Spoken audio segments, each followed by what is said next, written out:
Award winning films తీశారు. వీటన్నిటితో పాటు ఎన్నో అనుభవాల్ని ఆయన మూట కట్టుకున్నారు.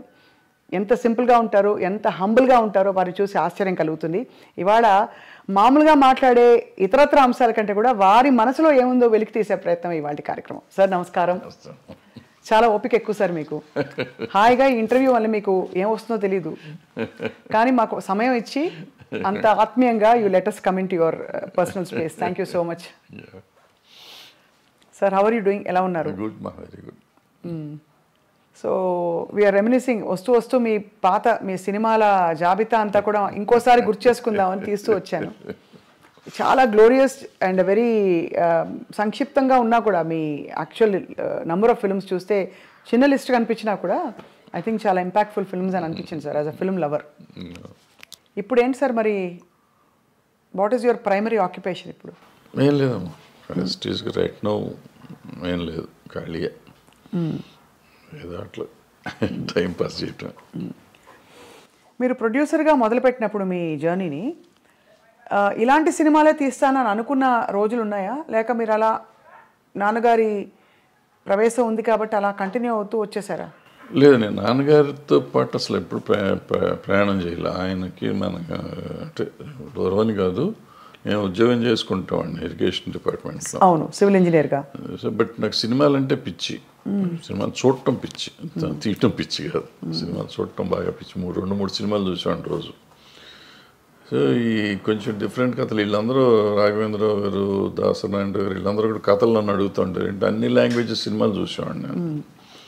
సో వాళ్ళు ఎప్పుడు సరదా కూర్చోబెట్టిన ఆ సినిమా కథ ఏంటి, ఈ సినిమా కథ ఏంటి, ఈ టైప్లో ఉండేది. మా నాన్నగారు కూడా అట్లాగే అడుగుతాను. అట్లా ఒక మలయాళం కథ నాకు నచ్చి నేను కేశవరావు గారికి చెప్పాను, అది బాగుంటుంది సార్ తీసుకోండి. ఆయన అప్పుడే ప్రొడక్షన్లోకి వచ్చారు, డిస్ట్రిబ్యూటర్ ఆయన తారక రామ ఫిల్మ్స్. నేను చేయటం కాదు, నువ్వే చెయ్యి అన్నారు. అట్లా యాక్సిడెంటల్గా ప్రొడ్యూసర్ని అయిపోయాం. తర్వాత వచ్చిన కాడి నుంచి నాకంటే కొంచెం డిఫరెంట్గా ఉండే ఫిల్మ్స్ చేయాలని నాకు ఆలోచన. అంటే రొటీన్ సినిమాలు కాకుండా చేయాలని. అప్పట్లో డిఫరెంట్ అంటే ఏంటి మీ దృష్టిలో? అంటే రెగ్యులర్గా చూసే సినిమాలు కాకుండా నేను ఇప్పుడు కోతల రైడ్ చేసా ఫస్ట్ ఫిలిం. కోతల రైడ్ టోటల్గా నెగిటివ్ షేడ్ ఉంటుంది హీరో క్యారెక్టర్. ఫైనల్ క్లైమాక్స్ వచ్చేటప్పటికి చేంజ్ ఓవర్ ఉంటుంది. అంటే మనుషులు మనస్తత్వాల మీద ఎక్కువ ఆధారపడి ఉంటుంది. అంటే కథగా కొత్త కథ ఏం కాదు, కానీ మనస్తత్వం, పిల్లడి మనస్తత్వం. దాంట్లో ఒక డైలాగ్ ఉంటుంది, ఆ అమ్మాయిని అతను వాడుకునేసి చెల్లి అంటాడు. ఫాదర్ పిలిపిస్తాడు, ఫాదర్ దగ్గరికి ఆ అమ్మాయి వస్తుంది, నన్ను మోసం చేశాడు మీ అబ్బాయి అని. ఆయన జడ్జి, వీడు గాలితే అంటే వచ్చినప్పుడు ఆ అమ్మాయిని వీళ్ళ పిల్లలకి, అన్నయ్య పిల్లలకి టీచర్ అనమాట, మొత్తాన్ని ట్రాప్ చేశాడు. అయిపోయింది, ఇట్లా అయింది, అన్యాయం చేశాడు మీ అబ్బాయి అని అడిగితే, చిచ్చిచ్చి నాకు అట్లా ఎట్లా ఉంటుంది, ఆ అమ్మాయిని చూస్తే నాకు చెల్లెలు ఫీలింగ్ అంటాడు. అంటే అప్పుడు ఆ అమ్మాయి ఒక డైలాగ్ చెప్తుంది, నువ్వు ఆ 2 అక్షరాలు అంత పవిత్రమైన చెల్లి అనే పదం అన్న దానికంటే లంజ అంటే నేను చాలా హ్యాపీగా ఫీల్ అయ్యేదాన్ని. చాలా పవర్ఫుల్ స్టేట్మెంట్ అది బాబోయ్ అని ఆ అమ్మాయి చెప్తుంది. చెప్తే ఫాదర్ అక్కడ మాట్లాడు అని వెళ్ళిపోతుంది. ఆమె వెళ్ళిపోతే అప్పుడు ఫాదర్ అతన్ని కొట్టి, ఇలాంటి దరిద్రుడు నా కడుపును పుట్టిన, నేను సిగ్గుపడతాను, ఈ గైడ్ ఆఫ్ మై హౌస్ అని పంపించేస్తాడు. అలాంటి వాడు తండ్రికి కష్టం వచ్చినప్పుడు తండ్రిని కోసం మొత్తం కేసు వేసుకుని ఊరి శిక్షకి వెళ్ళిపోతానికి ప్రిపేర్ అయిపోతాడు. Quiet contrast character. అంటే మనుషులు మనస్తత్వాలు ఎట్లా ఉంటాయి అనేది ఉంటుంది. అట్లాగే మొగుడు కావాలికి వచ్చేటప్పటికి టేమింగ్ ఆఫ్ ద షూని ఒక రకంగా తీశారు. అప్పుడు మంచిలి అని హిందీ సినిమా వచ్చింది, అదో డిఫరెంట్గా ఉంటుంది. హౌ టు టేమ్ రిచ్, చెడిపోయిన అమ్మాయి, ఇలాంటి గాలిగా తిరిగే అమ్మాయి, చెడిపోయిన అమ్మాయి కాదు, రెస్పాన్సిబిలిటీస్ తెలియని అమ్మాయి, సమాజం అంటే రెస్పాన్సిబిలిటీ లేని అమ్మాయి. అటువంటి అమ్మాయిని దారిలోకి తెస్తాడు. అట్లా ఒక్కొక్క సినిమాకి ఒక్కొక్క ఆలోచన ఉండేది. మరో కురుక్షేత్రం తీసాం. అప్పట్లో ఈ కమ్యూనిస్ట్ పార్టీలు వాళ్ళంతా విడిపోతున్నారు, 36 పార్టీలు అని కలవాలి అని చెప్పి ఒక సినిమా తీసాం. అది అప్పటికి జనానికి ఎందుకు చెప్పాలి, తప్పు నాది, చూడండి అన్నారు జనం. అంతే. కానీ మీరంటే ప్రొడ్యూసర్గా మీరు అన్ని క్రాఫ్ట్స్లో ఇన్వాల్వ్ అయ్యేవారా? ఎందుకంటే ఆ రోజుల్లో ప్రొడ్యూసర్ అంటే డైరెక్షన్ అన్నిట్లో ఇన్వాల్వ్ అంటే ఎక్కడ షూటింగ్ లొకేషన్స్, కాస్ట్యూమ్స్ ఏంటి, ప్రతిదీ మనం చేసుకున్నాం ఎక్సెప్ట్ డైరెక్షన్లో సెట్లోకి వెళ్ళేవాడిని కాదు. డైరెక్టర్లకు వాళ్ళ ఇండిపెండెన్స్ ఇచ్చేవాడిని. సినిమా అయిపోయినాక చూసుకుని రీషూట్ చేసిన సినిమాలు చాలా ఉన్నాయి. నాకు నచ్చకపోతే మళ్ళీ రీషూట్ చేసిన ప్రొడ్యూసర్గా చేసిన. నచ్చకపోవడం అంటే మీకు కన్విన్స్ కాకపోతే లేదు క్వాలిటీ సరిగ్గా లేదని అనుకున్న ఇది పండగ సీన్ పండాలి కదా, పండితేనే సినిమా అప్పుడు బాగుంటుంది. పండకపోతే ఆటోమేటిక్గా ఉండదు. అది నేను క్రాంతి గారి దగ్గర నేర్చుకున్నాను. యాక్చువల్లీ కోతల రైడ్ క్రాంతి గారు దగ్గరుండి చేయించాడు.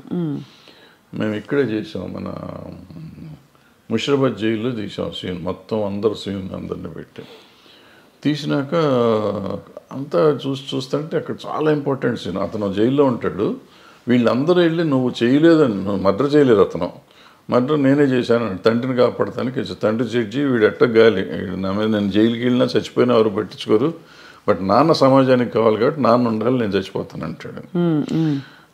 కాదు నువ్వు అసలు ఏమీ చేయలేదు కాబట్టి నువ్వు ఉండాల్సిందే అని చెప్పి తల్లి బ్రదర్స్ అందరూ పోరాడు. నువ్వు కేవలం చేయలేదని చెప్పి మిగతా మేము చూసుకుంటూ ఉంటారు, లేదు నేనే చేశానని చెప్తాడు. అది మంచి సీను, 15-20 నిమిషాల సీను. ఆ సీను పండల ఇక్కడ తీసాం జైల్లో. అప్పుడు మళ్ళీ తీసి ఇక్కడ సెట్ వేసి, మెడ్రాస్లో సెట్ వేసి వీళ్ళందరినీ ఇక్కడ తీసుకుని రావాలంటే కష్టం అని చెప్పి సెట్ వేసి రీషూట్ చేసాం మళ్ళీ సీన్ అంతా.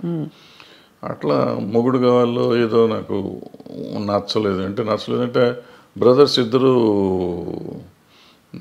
రిలేషన్షిప్ తెలియట్లా సినిమా అయిపోయేసరికి. సినిమా బాగానే ఉంది కానీ రిలేషన్షిప్ అసలు వాళ్ళిద్దరు అన్నదమ్ములు అనేది ఎక్కడ ఎస్టాబ్లిష్ చేయడం. సో అది అప్పుడు మొత్తం కాపీ వచ్చినాక షూట్ చేసి దాన్ని యాడ్ చేసాం అన్నమాట. అట్లా మా ఇద్దరికి రెడీలు దగ్గర 5,000 to 6,000 feet రీషూట్ చేశాను. నాకు నచ్చల తీసిన సినిమా. అయితే మీరు మొదటి నుంచి మీకు డైరెక్టర్ దృష్టి ఉంది. నేనేం చేయాలి, డైరెక్ట్ హార్డ్లే చేసుకునేవారు. కానీ మీకు నచ్చలేదని ఇది ఉండాలి ఇట్లా ఉండాలి అనుకుంటాం కదా, అనుకున్న విధంగా రాకపోతే అట్లా చేసుకున్నాం.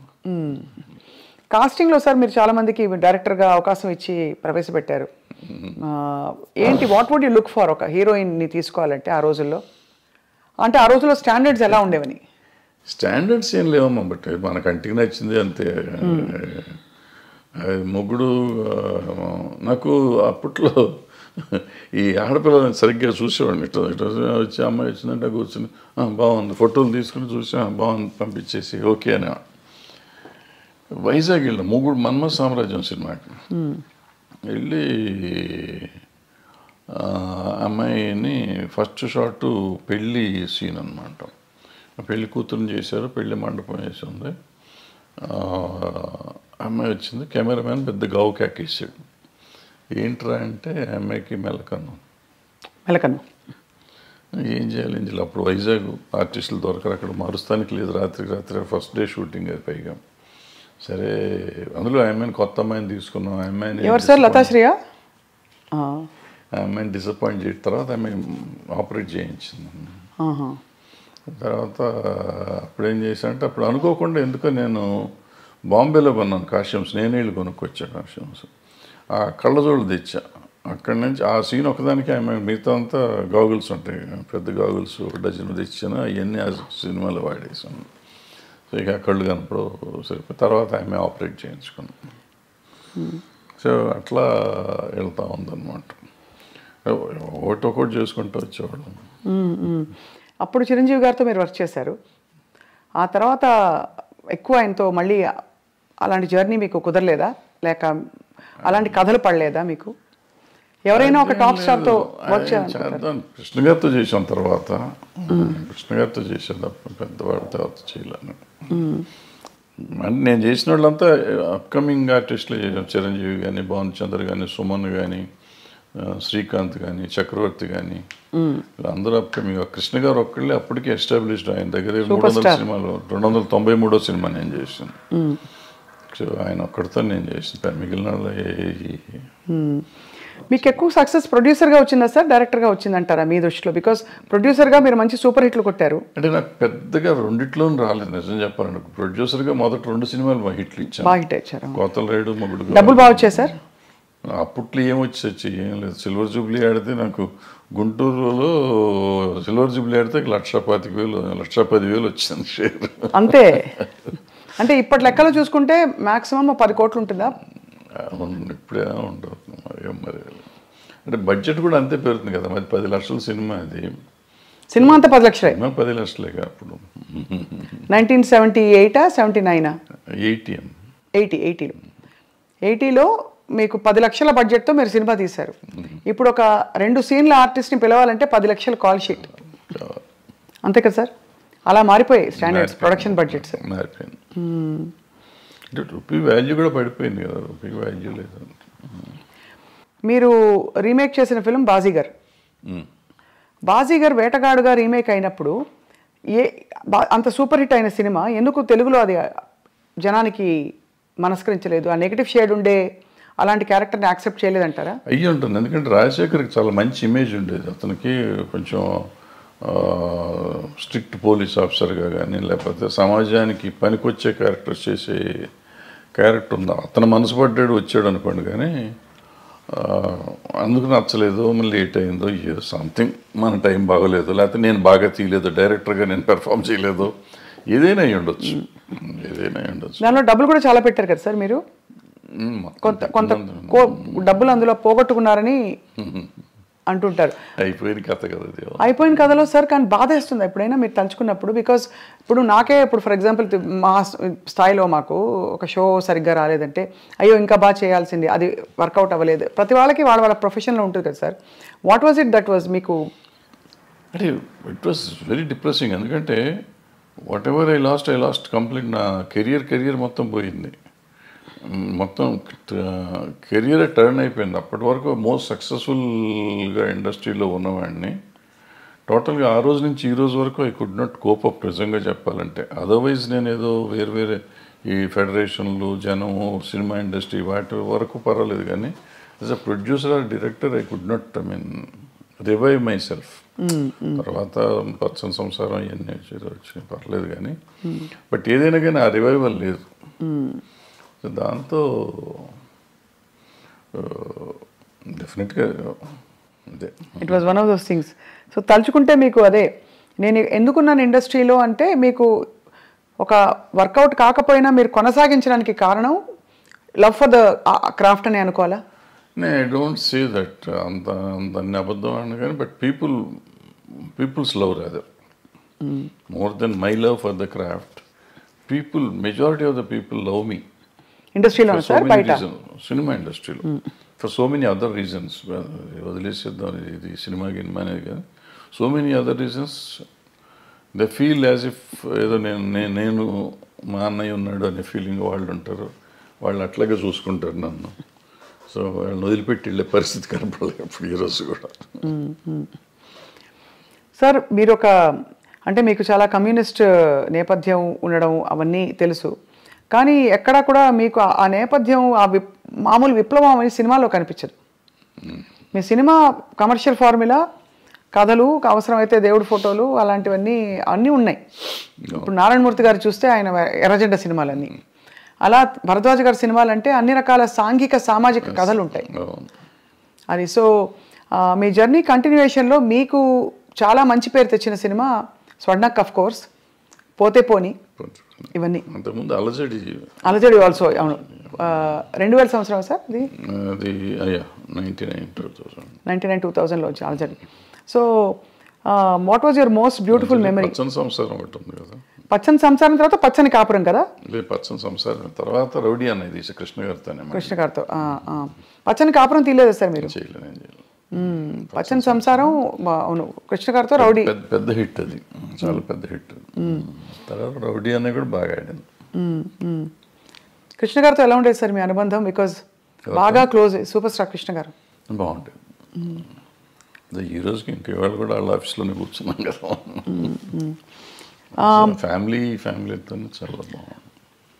మీ పాత్రల్ని పండించిన ఆల్ టైమ్ బెస్ట్ స్టార్ ఎవరు సార్? బెస్ట్ హీరో కానీ, యాక్టర్ కానీ? రఘు గారు మొదలుకొని చిరంజీవి గారు. నాకు చిరంజీవి గారు కొత్తలో ఆయన అప్పుడు కొత్తగా వచ్చిన ఆర్టిస్ట్, ఆల్మోస్ట్ హీరోగా ఫస్ట్ పిక్చర్ అది. సో ఆయన అద్భుతంగా చేసాడు దాంట్లో. మొగుడు గవాల్లో ఆ క్యారెక్టర్ కొంచెం డిఫరెంట్ క్యారెక్టర్, అద్భుతంగా చేశాడు అది కూడా. సరే కృష్ణ గారు సరే, భానుచందర్ అలజడిలో అద్భుతంగా చేశాడు. నరేష్ అందులో క్యారెక్టర్ ఒకటి ఉంటాను, ఫ్యాంటాస్టిక్ చేశాడు అతను. దీంట్లోకి వచ్చేటప్పటికి పచ్చని సంవత్సరాలకు వచ్చి నిరోష క్యారెక్టర్ ఒకటి అద్భుతంగా ఉంటుంది. ఆ అమ్మాయి నిలబెట్టేసిన సినిమా. అట్లా ఏ సినిమాకి ఆ సినిమా పోతే పోనీకి వచ్చేటప్పటికి ఆ అమ్మాయి సింధుతులని చాలా బాగా. సింధుతులని శివబాలాజీ. రోజా, స్వర్ణక్కుల రోజా. ఏ సినిమాకి ఆ సినిమా బాగానే చేశారు. స్వర్ణముఖి ఆడలేదు కానీ పాపం సంఘవి కూడా చాలా బాగా చేసింది ఆ సినిమాలో. Who was the most beautiful sir? మీరు ఫోటోలు ముందు చూసేవారు కదా, తర్వాత ఇంకా తప్పనిసరిగా మీరు డైరెక్ట్గా చూడవలసి ఉంది కదా, అప్పుడు కొంచెం కంఫర్టబుల్ అయ్యారా మీరు? నా 5-6 సినిమాల తర్వాత కంఫర్టబుల్. కష్టం. Is it the way your brought up? మీరు మీ పెంపకమా మీ స్వతహాగా మీ ఏదో అయ్యి ఉంటుంది, పెంపకమే. అది. సో ఈ క్రమంలో సార్ మీరేమో అంత సిగ్గు బిడియం ఒక వాతావరణం నుంచి వచ్చారు. ఇండస్ట్రీ అనగానే ఒక చాలా ఫ్రీ స్పిరిటెడ్నెస్ ఇవన్నీ కనిపిస్తూ ఉంటాయి. సో మీరు మిమ్మల్ని అలాగే అట్టే పెట్టుకున్నారా, లేక పరిస్థితులతో భరద్వాజ్ గారు కూడా కొంచెం అడాప్ట్ అయ్యారా?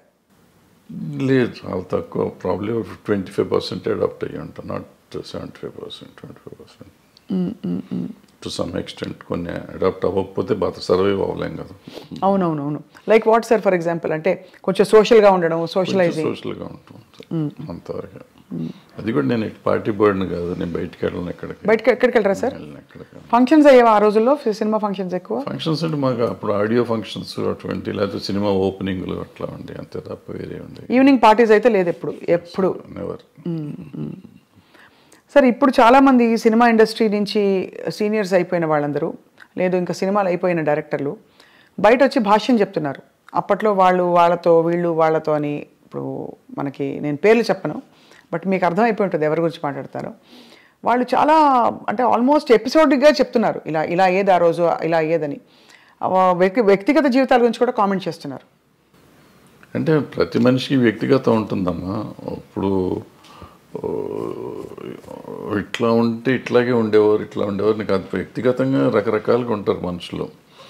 సో దాని వ్యక్తిగతాన్ని గురించి ఇప్పుడు మనం మాట్లాడటం కూడా అనవసరం. ప్రతి మనిషికి ఒక పర్సనల్ లైఫ్ ఉంటుంది. ఆ పర్సనల్ లైఫ్ కొంతమంది ఈ సినిమాల్లో మామూలుగా ఇప్పుడు ఈ కాస్టింగ్ కోచ్ అనేదో చెప్తూ ఉంటారు చూడండి. అవునవును. అది అందరూ చేస్తారంటే అందరూ చేయరు. ఇప్పుడు ఇవన్నీ కూడా మీరు చెప్పింది కానీ నేను చెప్పింది కానీ 1% to below 10% ఉంటారు అటువంటి. మీరు ఇండస్ట్రీ చూసారు కదా, అంతే సార్. ఏ హీరోయిన్ ఎంత స్థాయి హీరోయిన్ అయినా సరే కాస్టింగ్ కౌచ్కి ఒప్పుకోకపోతే అసలు హీరోయిన్ అయ్యే ప్రసక్తే లేదు అని ఒక మాజీ డైరెక్టర్ గారు ఒక బహిరంగ స్టేట్మెంట్ కాదు, ఒక ఇంటర్వ్యూలో చెప్పారు. ఆయన చెప్తూ ఉండొచ్చు, తప్పే ఉంది. వాళ్ళ నమ్మకం అయి ఉంటుంది, లేదా వాళ్ళ జరిగిందేమో, ఆయన చేసిన పని చేసిన కంపెనీల్లో అట్లా జరిగి ఉండొచ్చు. ఆయన ఎక్స్పీరియన్స్ ఏంటో మనకు తెలియదు కదా. నా ఎక్స్పీరియన్స్, నేను ఇన్ని సినిమాల్లో ఉన్నాను, ఇన్ని రోజుల నుంచి నేను ఉన్నాను. ఆల్మోస్ట్ 50 years అవుతాను నేను ఇండస్ట్రీకి వచ్చి. 50 yearsలో I have never seen that, to be frank. ఇది అబద్ధం కాదు, నిజం. ఇన్ఫ్యాక్ట్ నాకు రివర్స్ నేను ఎక్స్పీరియన్స్ చేశాను. ఫర్ ఎగ్జాంపుల్ ఎలా రివర్స్ అంటే ఏంటి సార్? వాళ్ళు they offer themselves, girls, women. అంటే ఆఫర్ అంటే సర్వైవల్ కోసం అంటారా? ఇంతే పాపం. వాళ్ళకి ఏముంటుంది, భయం. మనం ఏంటో తెలియదు కదా. సో ఇటువంటిది అయ్యి ఉంటుందిలే, మనం ఆఫర్ చేసేద్దాం, ఆయన అడగటానికి సిగ్గుపడుతున్నాడు, మనమే ఇచ్చేస్తే పోతుంది కదా అనే ఫీలింగ్లో. అలా ఉన్నారా సార్ హీరోయిన్స్? అందరూ ఎవరో ఒకళ్ళు ఉంటారమ్మా. ఇప్పుడు వీళ్ళు అడిగారు అన్న ఎంతమంది తక్కువ మంది ఉంటారో అట్లా అడిగే వాళ్ళు కూడా అంతే తక్కువ ఉంటారు. That's why I'm telling you. You are giving a parallel. అది అర్థమైంది. బట్ అలా బిట్వీన్ 1 to 10% ఉంటారు తప్ప. అప్పట్లో సెల్ ఫోన్స్ ఏవి ఉండేవి కాదు కదా సార్. ఏముండవు. అలా అడగడం ఎలా తెలిసేది మరి వీళ్ళకి? అంటే కబురు పెడతారా? అడగటమే ఇవన్నీ, డైరెక్ట్గా అడగటమే. అడిగేవాళ్ళు అనేవాళ్ళు డైరెక్ట్గా అడగటమే. ఏటో అడిగినా, వీళ్ళు అడిగినా వాళ్ళు అడిగినా, వాళ్ళైనా పెద్ద దానికి మొహమాటం సిగ్గులు ఏముండవు. It's very awkward sir. And అంటే ఇంత బ్యూటిఫుల్ పరిశ్రమలో ఈ ఒక్క విషయం ఇంత చర్చనీయాంశం అవుతుంది గత 10 ఏళ్లలో. అంటే చర్చనీయాంశం అంటే 2 రకాలమ్మది.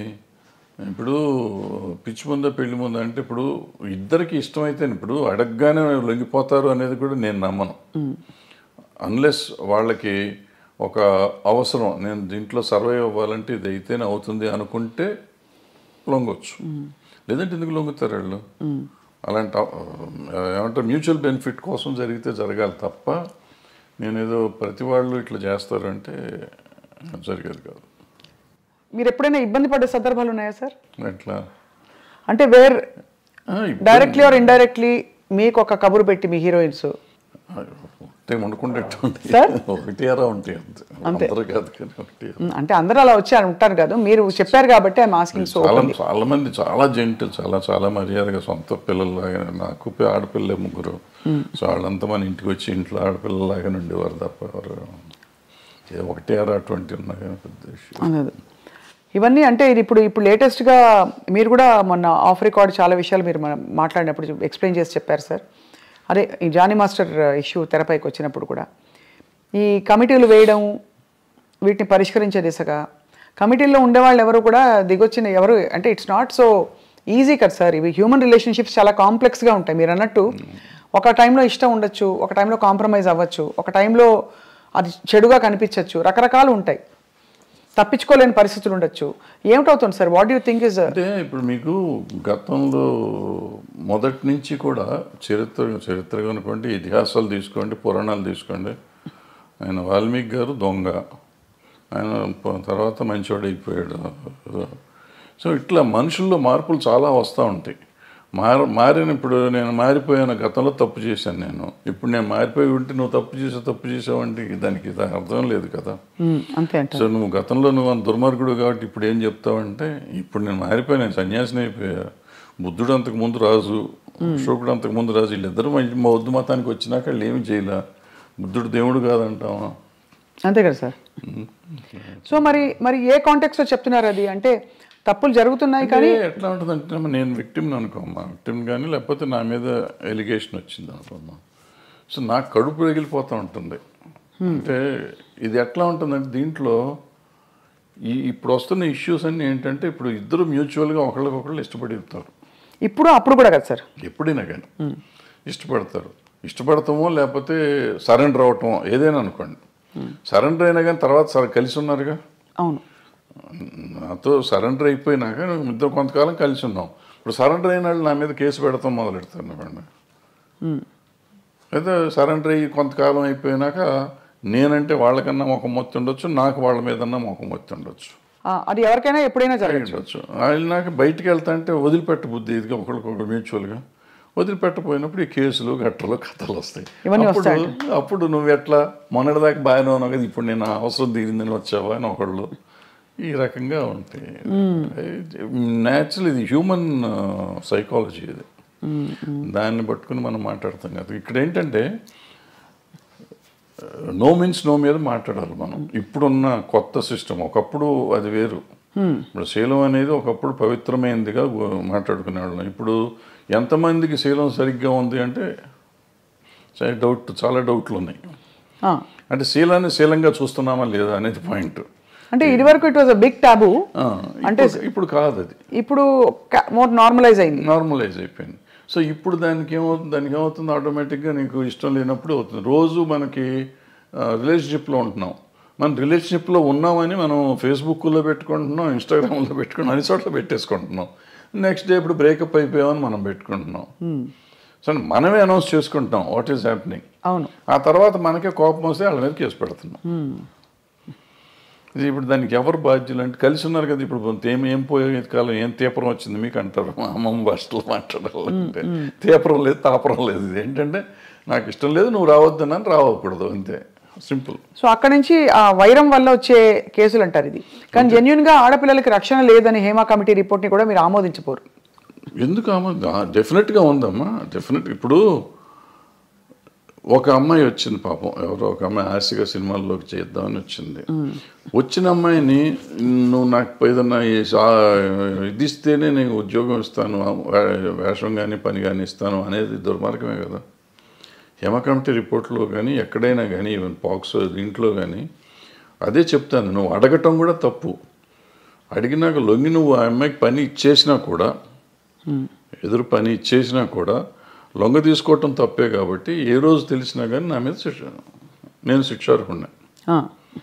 ఏమంటే మ్యూచువల్గా కలిసి ఉన్నాం కదా, నీకేంటి అని మనం అడగటానికి లేదు. ఇంకా కలిసి ఉన్నా కానీ నువ్వు లొంగ తీసుకున్నావు కదా.